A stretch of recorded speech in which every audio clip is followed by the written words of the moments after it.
Hi friends, so I'm back with my new video, and in today's video we'll be learning that how we can handle the nested JSON response. So for that what we need is we need any IDE. I generally use this VS Code, and this is very lightweight and it has almost all the features or functionalities which we need to create any kind of enterprise level application. Next thing is this website is actually helped to create the struct from the JSON response itself. The next thing which we need a postman to hit the particular API and get the JSON response.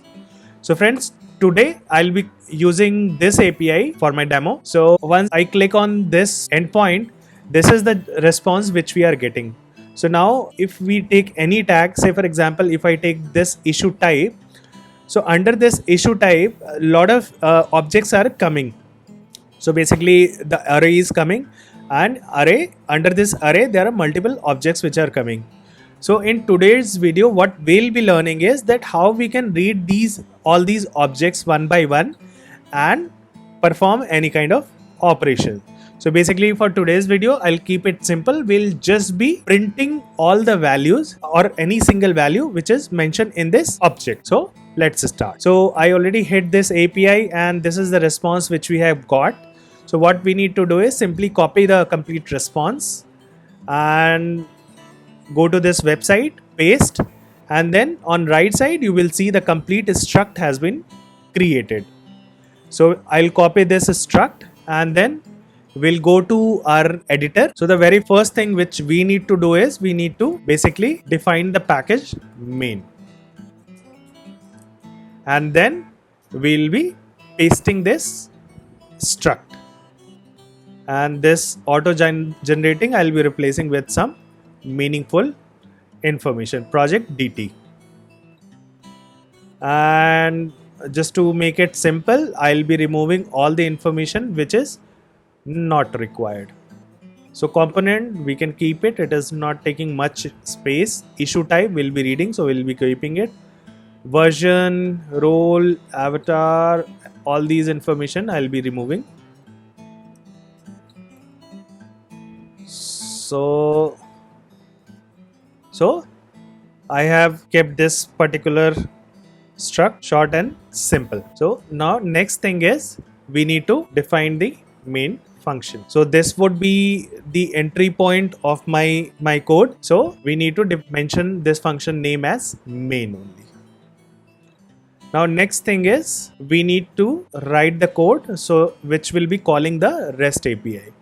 So again we don't need to write that code, we can simply generate the whole code from this postman itself. So on the right side you see there is an option available as code. You need to click on this option, and then from the drop down you can select your own language, I mean the language in which you want to generate the code. And in Go the code has been generated. I will copy this code and I will paste it here. So friends, I have copied this code and this code will call the REST endpoint. So the next thing which we need to do is, so we'll be writing a code in 3 to 4 lines to cater this particular use case. So the very first thing which we'll be declaring is the struct. So I have mentioned a struct name as project DT. So I have declared here, and U is my variable. The next thing which we need to do is we need to unmarshal this whole response in our struct which we have declared. We need to define this byte, and then under this we'll be putting the variable name in which I'll be basically storing the complete response. So this is actually the variable where I am storing the whole response, and then comma we need to provide the variable where we need unmarshal the whole response. So this part is done. So this is the variable where my complete response will be unmarshaled. The next thing which we need to do is we need to run the loop, basically for loop, to read the nested API. So for that what we need to do is we need to start with for, and then I have defined as a variable which will be kind of storing the incremental value. So initial value I'll be putting as 0, the next thing which I would be doing is I need to define the max value of this variable. Let me go to this response. So say for example, in this issue type, the number of objects which we are getting in this array is 5. So we need to put the maximum value as 5. So make it dynamic. What we need to do is we need to simply mention this. Basically we can use this len option, and post that we can do the, sorry, it's not equals to, it should be I should be less than equals to. So friends, what I have defined here is, so here I have defined what would be the initial value, which means when my loop will start, what would at that point of time, what would be the value of I.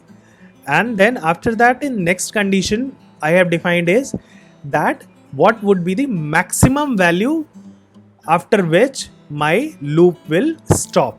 If I will not define this condition, that then my loop will continue till infinite. So just to avoid that situation, definitely we'll get error. It will not run for infinite. So len, basically what len will do is it will basically calculate the length, which means the number of objects exist in the particular array, and it will put, say for example, if there are 5 objects inside this array, so my maximum value will be 5. So what next we need to do is we need to write the print basically command, so that once my loop will, the very first basically object which my loop will capture, it will print on terminal and then move to next object, move in a incremental manner. So for that what we can do is fmt.print f, and then inside this my project code is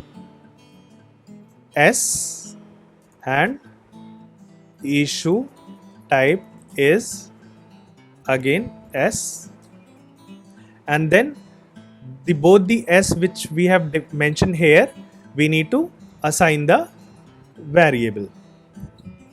So issue type, and then within bracket we need to mention the incremental value. And then so my first value is project code. So project code we can simply mention as this. And so how this basically how my system will interpret this particular line of code is, my project code is this %s. What it will do, it will refer the very first value, so very first basically reference which we have defined here. So whatever the value exists in this reference, it will print here, and after that the next %s which we have defined, it will refer to the next reference.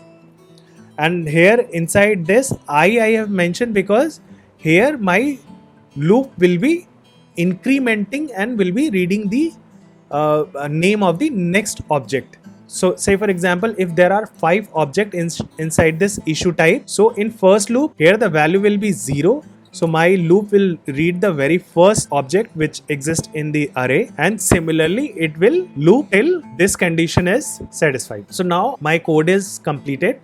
Now let's execute and see that whether we are getting the response as expected or not.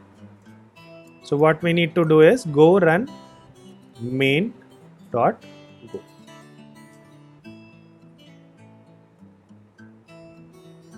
There is a slight update on this. So what happened is I have not defined here the increment in I. That is why my loop was continuously running for the infinite number of time. So what we need to do is, first is we need to add the enter, so that my next loop will, my response will be printed on the next line instead of in continuation. If you see that there is no next line, my loop has printed the numbers in the without any enter. So this hash n will work as a enter, which means every time my loop will start, then the response will be printed in the next line. The next thing which we need to do is we need to increment this I. So for that what we need to do is I plus plus. So every time my code will come on this particular line, it will increase my I with +1.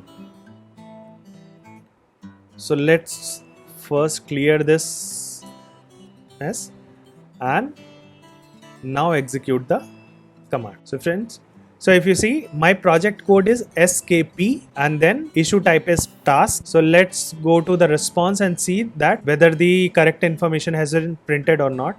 So I have mentioned as the key. So my response, in my response, the key which we are getting is SKP, which is write. And then inside the issue type, we are getting the first one as task, the second one as subtask, third is story, fourth is bug, fifth is epic. So we are getting total 5 values. Let's see here how many we are getting. So task correct, subtask correct, and story right, and then bug, and last one is epic. So as we check, our code is working absolutely fine. So instead of printing, you can use these references to perform any kind of operation. Like in case you want to insert this whole data in your database, then you can simply write a small function which will be inserting these value inside database. So if you like my video, please don't forget to click on the like button.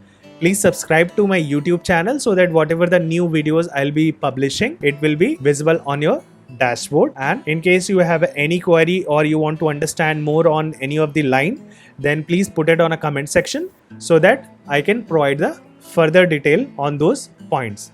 Thank you.